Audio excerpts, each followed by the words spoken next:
দৈত্যেন্দ্ৰ শিশু হ'ব প্ৰশ্ন আৰু প্ৰহ্লাদৰ উত্তৰ প্ৰদান তাৰমানে প্ৰহ্লাদে যেতিয়া খণ্ডা আৰু মাৰ্গ শুক্ৰাচাৰ্য গুৰুৰ পুত্ৰ দুজন আছিল খণ্ডা আৰু মাৰ্গ খণ্ডা আৰু মাৰ্গে প্ৰহ্লাদ তথা দৈত্যেন্দ্ৰৰ শিশুসকলক বামানয় শাস্ত্ৰ শিকাইছিল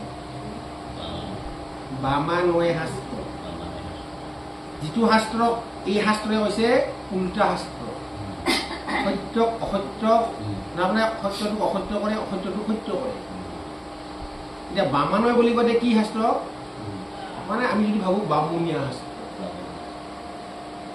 বামুণীয়া শাস্ত্ৰ হ'লে উল্টা শাস্ত্ৰ বুলি কৈছে তাৰমানে সত্যটোক অসত্য কৰে অসত্যটোক সত্য কৰে গতিকে সেইকাৰণে সেই প্ৰহ্লাদে শুনি কিন্তু ভাল পোৱা নাছিল যদিও শিকাইছিল খণ্ডাৰ মাৰ্গে ভাল পোৱা নাছিল আৰু ভাল নাপাৰ কাৰণে সি গ্ৰহণেই কৰা নাছিল মনৰ অন্তৰংগ নহলে সি কিয় মানে সেইটো ভাল পাব মনত সেইটো বস্তুটো নাহে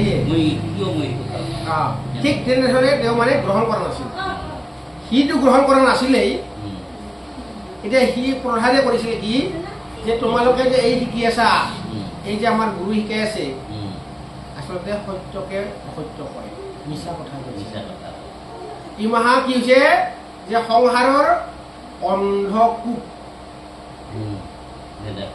সংসাৰৰ অন্ধকূপ তাৰমানে আমি যিমানেই ইয়াৰ মতে যাম সিমানেই সংসাৰত বন্দী হৈ যাম সংসাৰৰ পৰা মুক্ত নহম আমি আচলতে সংসাৰত বন্দী হৈ আছো কাৰণে অন্ধ হৈ আছো আমি আচল বস্তুটো ধৰিব পৰা নাই কিন্তু প্ৰহ্লাদক বন্দী কৰিব পৰা নাছিল প্ৰহ্লাদে এই সংসাৰ মুক্ত হৈ আছিল আৰু সংসাৰ মুক্ত হোৱাৰ কাৰণে সেই প্ৰহ্লাদে তেওঁ যিখিনি বস্তু তেওঁক শিকাইছিল খণ্ডা মাৰ্গে সেইখিনি বস্তু তেওঁ লগে লগে ত্যাগ কৰিছিল অন্তৰত মানে সোমাব পৰা নাছিল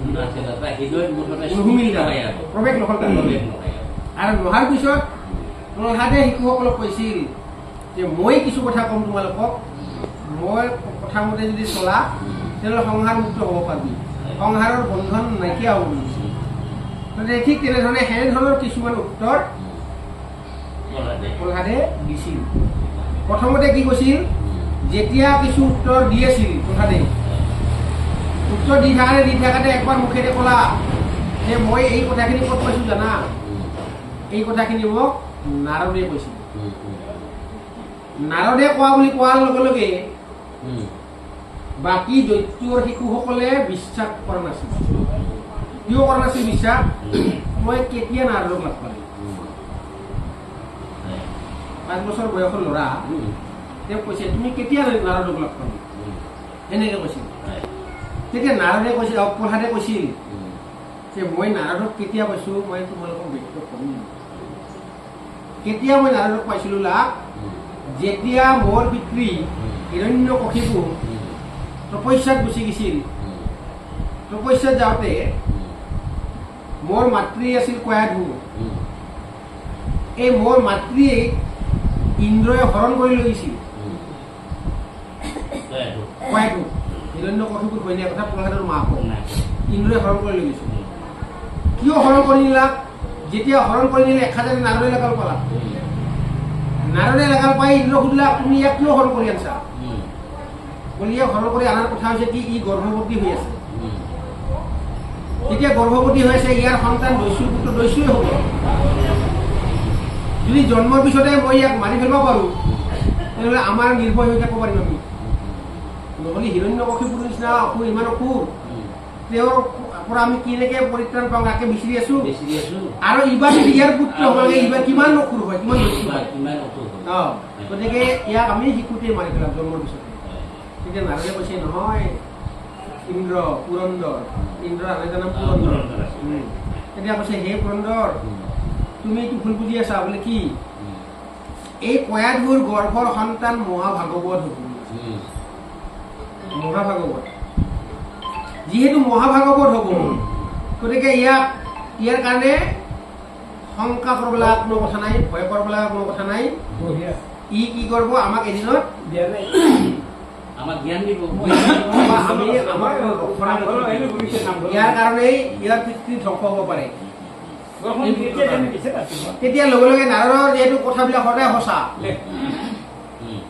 নাৰদৰ কথাবিলাক সঁচা, মিছা কথা নাই, কেতিয়াও মিছা নাই। আমি বহুত মানুহে ভাবে নাৰদ নাৰদ নাৰদ নামছে কূটনীতি বুলি ভাবে নহয়। নাৰদৰ কথা সদায় সত্য, সত্য সত্য, কেতিয়াও অসত্য নপাইছিল। গোটেই মানুহ আহি খাইছো এটা নাৰীবিলাক খাই বতি খাই নহয়, গোটেই বিশ্লেষণ কৰি দিছিল। এতিয়া কৈছে নাৰদে হয় লুগাই মানুহক, ইয়াৰ পৰা তাৰ ঘৰত যায় লুগাই, কিন্তু মংগলৰ কাৰণে লুগাই। আমাৰ আজিৰ মানুহে অমংগলৰ কাৰণে লুগাব পাৰে, কিন্তু বেলেগ নাৰদক চাই। কিন্তু নাৰদে সদায় মংগলৰ কাৰণে কাৰ্যবিলাক কৰিছিল, কৃষ্ণৰ ইংগিত পাইহে কৰিছিল। যা অমুকক কেনেকে কৈয়া, এনে পদ্ধতিৰ দ্বাৰা এনেকে ইয়াক কৰিব লাগিব, তেনেধৰণৰ কথা। গতিকে নাৰদে তেনেকে নাৰদ মানে কৰ্মখিনি কৰি আছিল। আৰু সেইকাৰণে নাৰদ কৈছে যে নাৰদৰ কথাটো সদায় শিলাৰ ৰেখা, নাৰদৰ বাণী শিলাৰ ৰেখা, তাৰমানে মুচা নাযায়, মানে মিছা নহয়, সঁচা। যিটো ক'ব সেইটোৱে হ'ব সঁচা।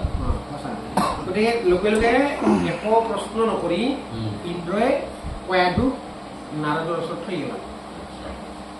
যেতিয়া নাৰদৰ ওচৰত থৈ গেলা, তেতিয়া সেই নাৰদে কয়াটোক আধ্যাত্মিক শিক্ষা দান কৰি আছে।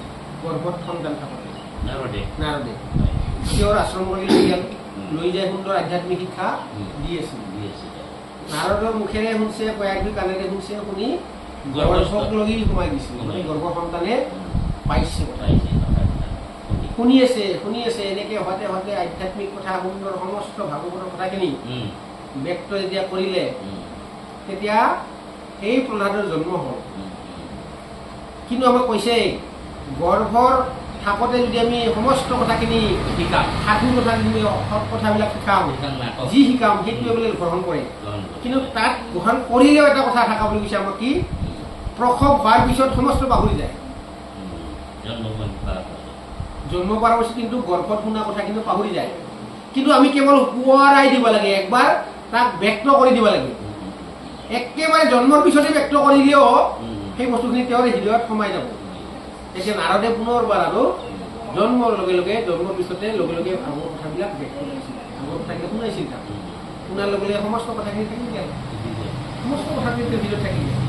তেতিয়া প্ৰহ্লাদে কৈছে যে মই এনেকৈয়ে নাৰদৰ মুখে সুন্দৰ আধ্যাত্মিক কথা শুনিছিলো, আৰু শুনি তোমালোকৰ আগত আজি মই ব্যক্ত কৰিছো। এইখিনিকেই মই নাৰদক পাইছো, নাৰদক পোৱা সেনেকৈ পাইছো, সেইটোৱে ৰাস্তা আছিল। আৰু এনেকৈয়ে মই আজি আধ্যাত্মিক ৰাস্তাৰ মাধ্যমত গতি হৈ আজি কেৱল মই ঈশ্বৰকে বিশ্বাস কৰোঁ, আন কাহাকো মই বিশ্বাস নকৰোঁ। না মোক ধন লাগে, না মোক জন লাগে, না কিবা কিবি লাগে, মোক একো নালাগে, কেৱল লাগে মোক ঈশ্বৰক লাগে। মই কেৱল ঈশ্বৰকে বিচাৰিছোঁ, সদায় ঈশ্বৰক মই প্ৰাপ্তি কৰাৰ কাৰণে, ঈশ্বৰক দৰ্শন কৰাৰ কাৰণে মই চিন্তা কৰোঁ। সেইকাৰণে তোমালোকক সেই ৰাস্তাটোৰ কথাই মই কৈ আছো। নহ'লে আমি সদায় সংসাৰত থাকি, অন্ধকূপত পৰি থাকি, বিষয় বাসনাত ব্যস্ত হৈ, বিষয়ত আসক্তি হৈ জীৱনটো নাশ কৰিব জীৱনে বহুত সহজ হ'ব। সেইকাৰণে এই জীৱনটো সাৰ্থক কৰিব লাগে, মানৱ জীৱনটো।